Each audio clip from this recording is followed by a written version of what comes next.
सबसे अनुरोध है कि आप अपने निर्धारित स्थान पर बैठ जाएं। कार्यक्रम शुरू होगा। हमें एक बहुत ही सुंदर और शालीन सुगठित धम्म यात्रा के उपरांत यहाँ एकत्रित हुए हैं। एक बहुत ही अनुशासन में हमने इस यात्रा का समापन किया है और निश्चित तौर पर हम सभी इसके लिए धन्यवाद के पात्र हैं कि हमने जो आयोजकों का जो उद्देश्य था उस उद्देश्य पर हम पूरी तरह से सफल हुए हैं।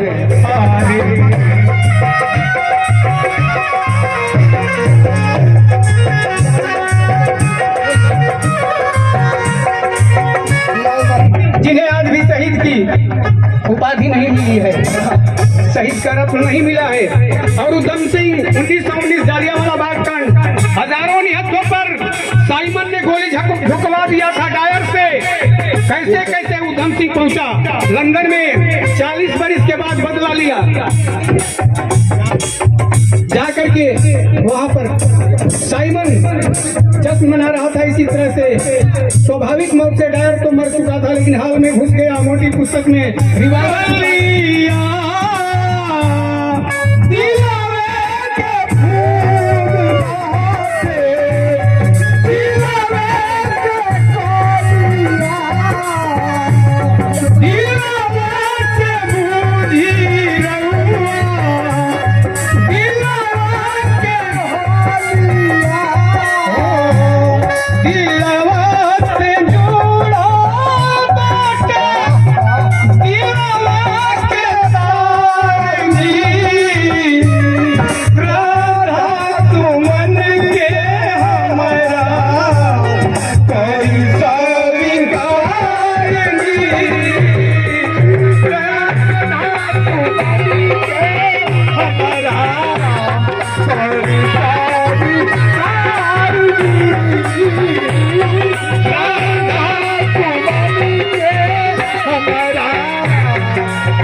देना है।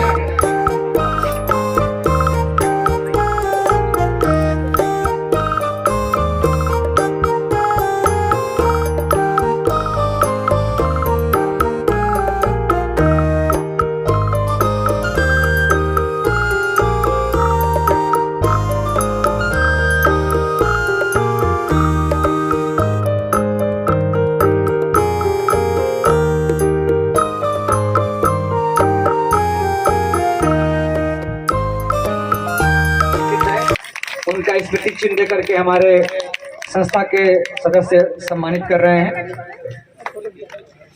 निश्चित तौर पर जिनका मैं अभी चर्चा कर रहा था कि जितना बड़ा आदरणीय का नाम है पूज्य भंते का, उतना बड़ा काम भी है। और यह काम जब ये धम्म पद प्रस्तुत करेंगे, धम्म देशना देंगे, तो आपको समझ में आएगा कि जो व्यक्ति श्रीलंका की धरती से पूरे विश्व में निकला हो धम्म का प्रचार करने के लिए, वो कहीं न कहीं कुछ न कुछ ऐसा भगवान बुद्ध का आशीर्वाद है इनके साथ, जो इनको अन्य लोगों से विशिष्ट बनाता है। हमारे सभी पदाधिकारी नजर आ पाए और आदरणीय सरोज कुशवाहा जी का मल्यार्पण करके और बैज लगा करके उनका सम्मान करें। दोनों चेहरे एक दूसरे से परिचित हैं, ये दोनों की मुस्कुराहटें बता रही हैं।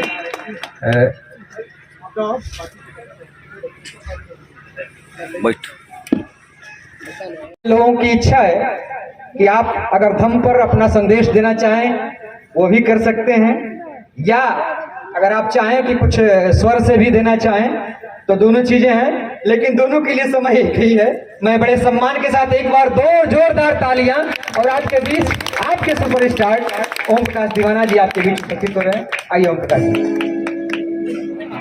तथागत गौतम बुद्ध जी श्रावस्ती के जेठ वन में विहार कर रहे थे और अपना संदेश पहुंचा रहे थे। इलाके के लोगों को पता चला कि तथागत गौतम बुद्ध आए हैं। एक विधवा औरत जिसका नाम कृषा था, उसका बेटा मर गया था। तो उसे लगा भगवान आए हैं, और जो भगवान आए हैं तो भगवान के सामने मैं जाऊंगी, अपनी विनती को रखूंगी, अपने समस्या को रखूंगी, अपने फरियाद को रखूंगी, और तथागत गौतम बुद्ध अर्थात भगवान जी हमारी समस्या को सुनेंगे और मेरे समस्या का निवारण कर देंगे। तथागत गौतम बुद्ध जी के सामने गई और वह विधवा औरत अपने बच्चे की लाश को लेकर के रोने लगी। मैं बताना चाहता हूं कि आखिर बुद्ध है क्या? उनका नाम तो सिद्धार्थ था, फिर लोग उन्हें बुद्ध क्यों कहते हैं? बुद्ध केवल तथागत गौतम बुद्ध नहीं है, बुद्ध आप ही हैं। यह पूरा भारत बुद्धमय है, बस बुद्ध को परखने की जरूरत है। तथागत गौतम बुद्ध जी ने कहा तेरा बेटा मरा है, क्या चाहती हो? तेरे परिवार में तेरे बेटे का संस्कार करने वाला कोई नहीं है? नहीं, सब कुछ है। फिर तो तुम्हें अपने बच्चे को भारतीय परंपरा के मुताबिक दाह संस्कार कर देना चाहिए। बोली नहीं, आप भगवान हैं, मैं इसलिए आया हूं कि आप मेरे बेटे को जिला दीजिएगा, आप मेरे बेटे को जिला दीजिएगा। तथागत गौतम बुद्ध जी ने कहा नहीं, आया है सो जाएगा, राजा रंग फकीर। कोई विमान पर चढ़ चढ़े, कोई बने जात जंजीर, जिसका जन्म हुआ है उसका मरना तय है। और हमारे भारत में अभी बताया जाता है मरने वाले अमर भी, जिनका जन्म हुआ है वो लोग अमर भी होते हैं। बुद्ध जी ने कहा जो जन्म ले लिया उसका मरना तय। वो बोली मेरा बेटा नहीं मरना चाहिए, आप कोई उपाय कर दीजिए। भगवान के हाँ बिल्कुल, जब नहीं मानती हो तो तेरा बेटा नहीं मरेगा। चलो एक काम करो, तुम मर जाओ, तेरे बेटे को जिला देता हूँ। बुद्ध ने कहा तुम मर जाओ, तेरे बेटे को जिला देता हूँ। वो विधवा औरत कही गजब के भगवान है, मैं मर जाऊं मेरा बेटा जिएगा, क्या मतलब है? मुझे भी जीवित रहना चाहिए और मेरे बेटे को भी जीवित रहना चाहिए। मैं जीवित रहूंगी तभी तो देखूंगी कि नहीं मेरा बेटा जीवित है। बुद्धि बोले तो बहुत चालाक निकली। चलो ठीक है, तुम भी जी ले, तेरा बेटा भी जिएगा, लेकिन हमारी दूसरी शर्त है। बोली विधवा औरत क्या शर्त है? बोले कि एक मुट्ठी सरसों लेकर के आओ उस घर से जिस घर में कभी मौत ना हुई।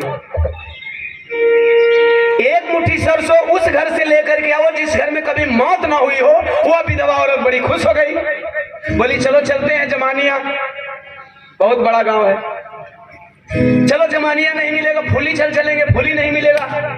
दिलदार नगर चलेंगे, दिलदार नगर नहीं मिलेगा। गाजीपुर चले जाएंगे, गाजीपुर नहीं मिलेगा। लखनऊ, यानी अगल बगल के बड़े बड़े गांवों का नाम उसने अपने जेहन में रखा और गई, सबके दरवाजे पे गई, भिक्षा मांगती रही और सवाल यही रखती थी कि आप भिक्षा तब दीजिएगा जब आपके घर में मौत न हुई हो। और घर के लोग कहते थे कि मेरा बेटा मरा है, मेरी बेटी मरी है, मेरी माँ मरी है, मेरी दादी मरी है, मेरे दादा मरे हैं, मेरे पिताजी मरे हैं, मेरी बीवी मरी है। 4 बजे भोर से निकली हुई वो है औरत, पूरा 10 बजा देती है। जब कहीं उसे इस प्रकार का भिक्षा नहीं मिला, जिस घर में मौत न हुई हो, ऐसा कोई घर नहीं मिला, लाचार थी।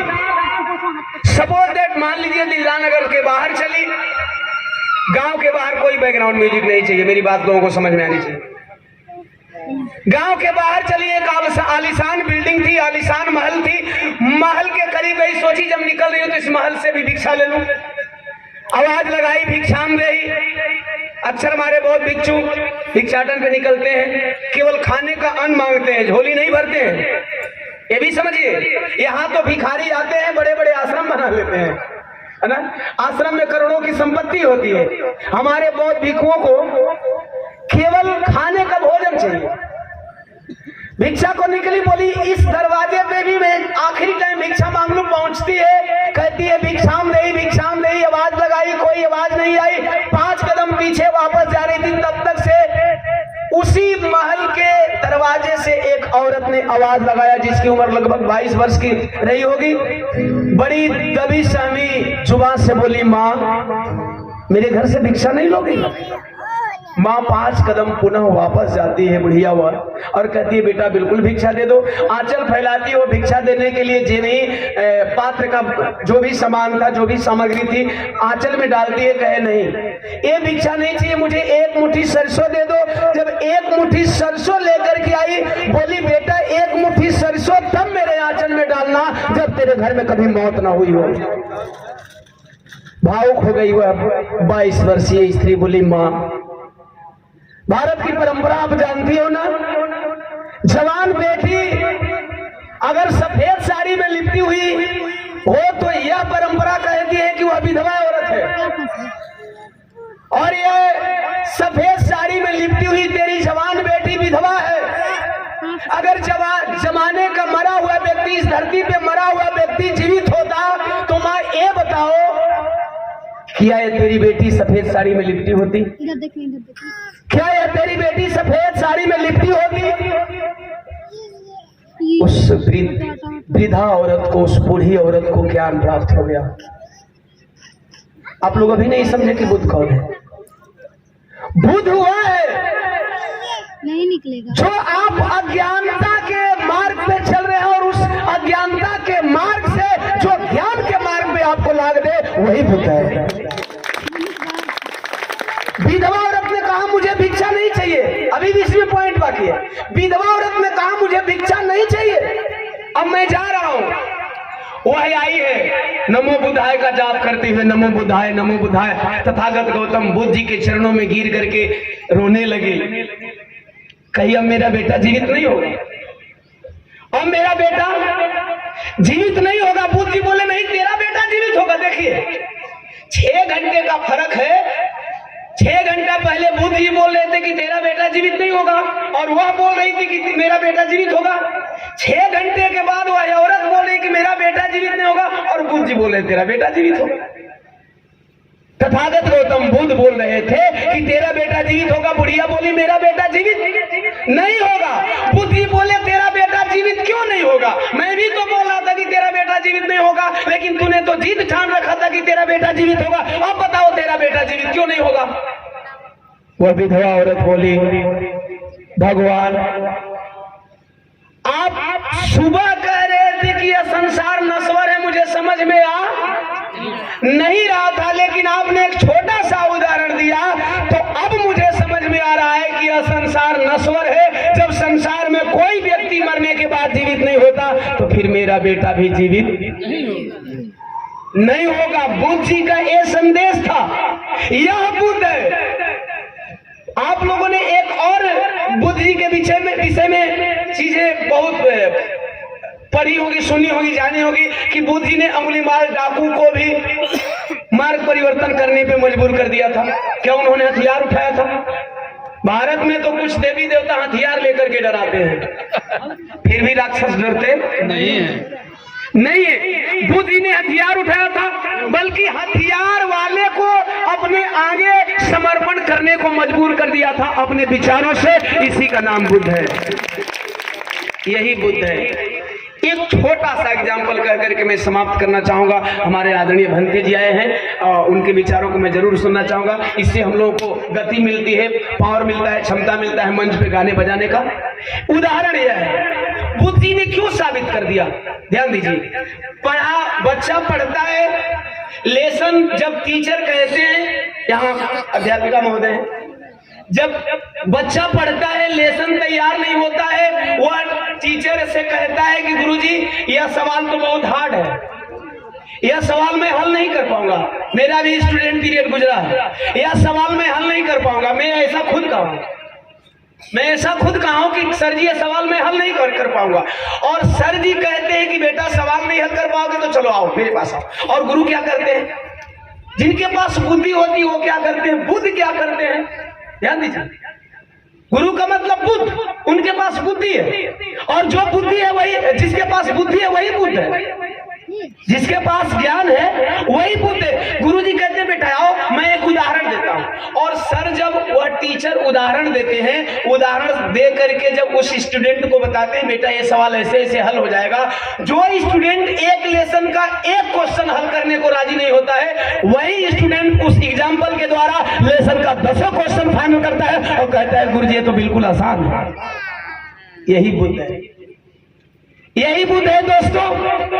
सवाल यह है कि हम रोज बुद्ध जपते हैं, रोज बुद्ध का नाम लेते हैं, बहेलिया आएगा, जाल बिछाएगा, दाना डालेगा, लोभ से फंसना मत रट लेते हैं, लेकिन हमें जानकारी नहीं होती विषय में जानने की जरूरत है। जिस दिन बुद्ध के विषय में जान जाओगे बुद्ध है क्या, तो केवल तथागत महामानव गौतम बुद्ध जो बचपन में सीधार थे, आगे चल करके बुद्ध हो गए। आप ओम प्रकाश हो, आप सच्चिदानंद जी हो, बहुत सारे इसमें नाम हैं। जिस दिन आप इस बात को समझ जाएंगे, यह केवल आप नहीं, केवल दिलदार नगर के लोग नहीं, केवल जमानिया के लोग नहीं, केवल गाजीपुर के लोग ही नहीं, बल्कि यह पूरा विश्व बुद्धमय होगा और पूरे विश्व के लोग बुद्ध हो जाएंगे। इन्हीं चंद शब्दों के साथ मैं आप लोग से विदा लेना चाहूंगा। पुनः एक बार तथागत गौतम बुद्ध जी के चरणों में नमन करते हुए पुनः सभी साथियों को सादर जय भीम नमो बुद्धाय। लेकिन नहीं आते हैं। आज आपकी शिकायत हम पूरी कर चुके हैं। एक बार हमारे तरफ से इनके लिए आप पूरा सदन जोरदार तालियां, और आपके बीच आपके लायक माफी सजी है, और आप आए आपके पास। धन्यवाद कविराज प्रवीण जी, अद्भुत बातों से हम सबको लपेटते रहते हैं और उत्साहवर्धन भी करते हैं। क्या बोलूं? तथागत गौतम बुद्ध के चरणों में बानी डरवा शीश दबाकर मैं नमन करती हूँ। और बहन के नमन करती हूँ मैं आए इस मंच पे आसीन डॉक्टर भदंत श्रीलंका से आए हुए अपने अतिथि महोदय को, इस मंच पे आसीन चल ठीक है। आता सभी बुद्ध जी का को मैं नमन करती हूँ। ठीक बा।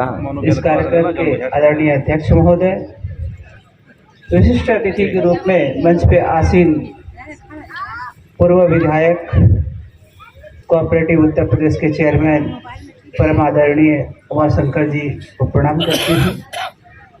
मंच पे आसीन हम सबके मार्गदर्शक के रूप में अक्सर रहे समाज के विशिष्ट व्यक्ति हमारे डॉक्टर श्याम नारायण जी,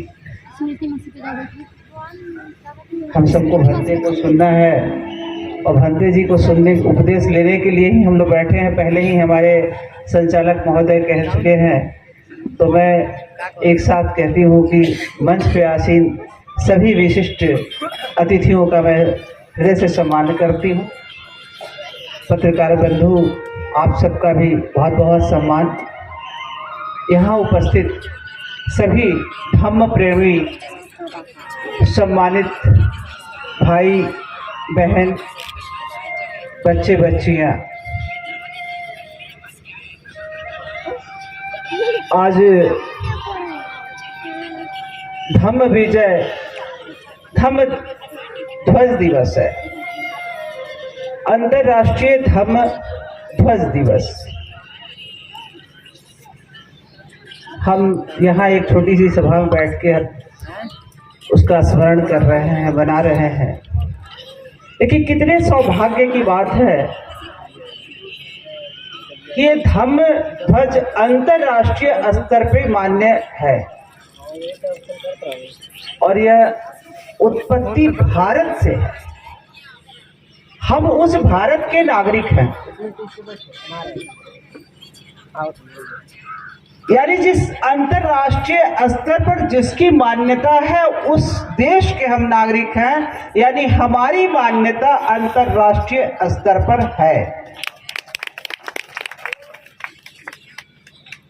प्रवीण जी कह रहे थे कि मेरी हमेशा शिकायत रहती है कि मैं प्रारंभ से समाज को आगे बढ़ाने के लिए बात करती रही, लेकिन मैं जिस वर्ग से हूँ उसकी उपस्थिति नहीं होती है सभाओं में, और आपने आज पूरा कर दिया।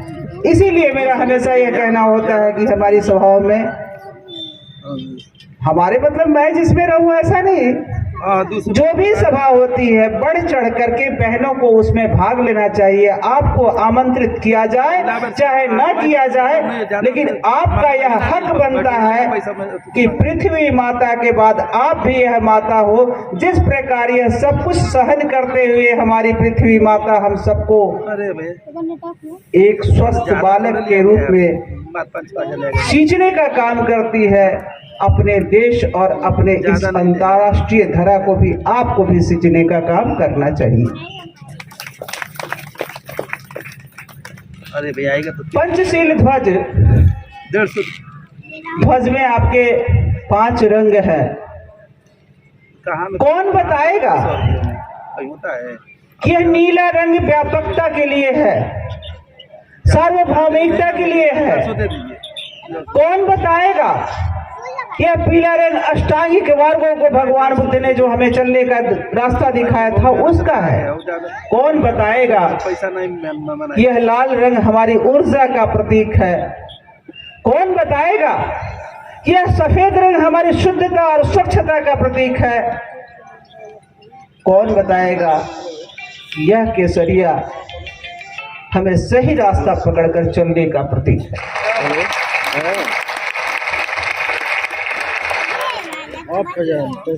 तो मैं ये कहना चाहूंगी, हम सबको भदंत जी को सुनना है। मैं श्रीलंका की बात आई तो मुझे वह ध्यान में आ गया। अभी ओम प्रकाश जी कह रहे थे कि बुद्ध, हम सब जितने यहाँ बैठे हैं कहीं ना कहीं थोड़ा बहुत किसी से सुनकर, किसी से पढ़, कहीं पे पढ़कर कुछ न कुछ तो बुद्ध को ग्रहण किया है, लेकिन पूरी तरह ग्रहण किया है यह तो मैं भी नहीं कर सकती। अगर पूरी तरह ग्रहण किए होते तो शायद यह कहना नहीं पड़ता। मैं एक बार मौका मिला मुझे श्रावस्ती जाने का, और जब श्रावस्ती में गई बहुत अच्छा लग रहा था वहां। जब वहां मैं बैठी थी तो श्रीलंका के ही लोग वहां पे आए हुए थे। उनका भोजन चल रहा था, भोजन मतलब बन रहा था, भोजन बड़े बड़े पात्रों में भोजन बन के रखे हुए थे। मैंने वहां जो देखा मैं शायद जीवन में कभी भूल नहीं पाऊंगी। वहां बागीचा था, कार्यक्रम में मैं गई थी और बागीचे में कार्यक्रम हो रहा था, काफी भीड़ इकट्ठी हुई थी। और बागीचे में एक तरफ लोग अपना कार्यक्रम कर रहे थे और दूसरी तरफ पशु पक्षी अपना जो खेलते कूदते रहते हैं, घूमते फिरते रहते हैं, वो भी थे वहां।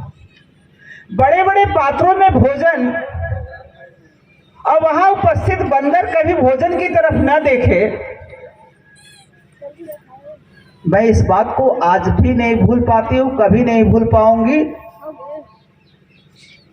और मुंह से निकल गया यही कि सचमुच बुद्ध का जहां वास होता है वहां सभी शुद्ध हो जाते, वहां युद्ध होता ही नहीं है, वहां युद्ध की सोच नहीं होती है। वरना यही बंदर अगर आपके गांव में आ जाता है और घरों में कुछ खाने की चीज रहेगी तो वो उठा के ले जाएगा, लेकिन वह तो भगवान का वास था वहां पे, महामानव का वास था। वहां खाना पड़ा हुआ बंदर खाने की तरफ नहीं देख रहे, अपने अटखेलियों में मस्त है। लेकिन दूसरी तरफ जहां कार्यक्रम चल रहा था और जो भोजन का समय आया तो सारे लोग उस पैकेट की तरफ कूद पड़े। यानी वहां रात दिन निवास करने वाले जो जानवर थे, जो उनकी पशु थे, वहां पशुता समाप्त हो गई थी और हम उससे दूर थे, इसलिए हमारे अंदर की पशुता विराजमान थी।